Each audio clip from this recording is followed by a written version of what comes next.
Question 1. Has the church addressed immigration more as a political topic or as an area of human need? To what extent has the church's involvement been appropriate?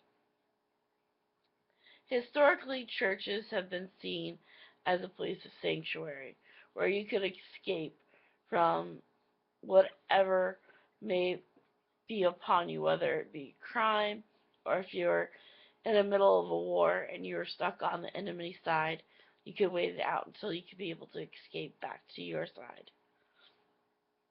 Politics were not seen in the church when they considered church as sanctuary.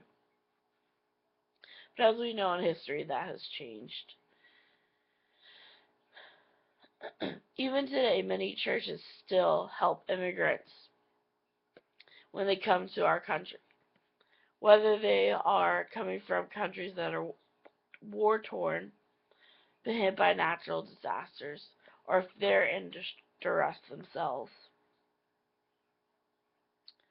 A great example of this would be of the Lost Boys of Sudan. They fled from their country to Kenya, and then once they came to Kenya, they were then sent over to the United States. Many of the boys who were over the age of 18 were getting education while they were in Kenya, and they wanted to be able to benefit from the education system here in the United States.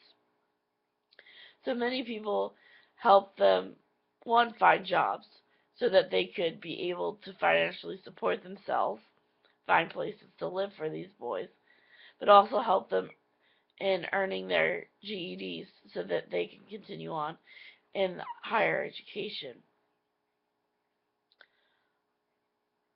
But in today's society, we now have many illegal immigrants in our country. And unfortunately, our government has been creating stricter rules and bans against these immigrants in our country. And even as a church, even though we're supposed to be able to help those who are in need, these rules are even affecting the church.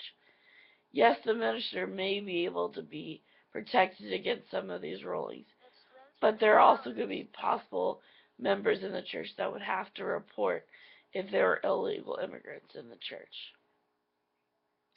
Question 2. How might the North American church benefit from friendship and partnership with immigrants?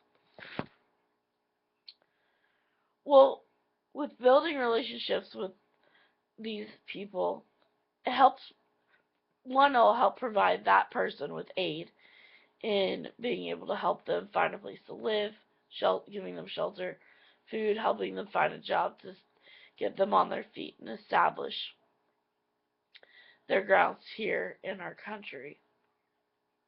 But we can also then help in bringing others from their country here if that needs to happen.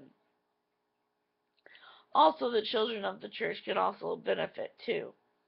They get to learn about a new culture, a new way of life, and then this could also spark interest in them in creating a mission trip to that country to help out with those who are still in that country.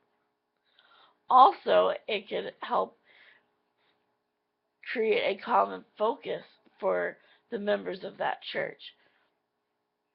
And it has helped supporting others who are coming in as immigrants and help support that country that that immigrant came from. Also, those members can go out to their community and bring insight to those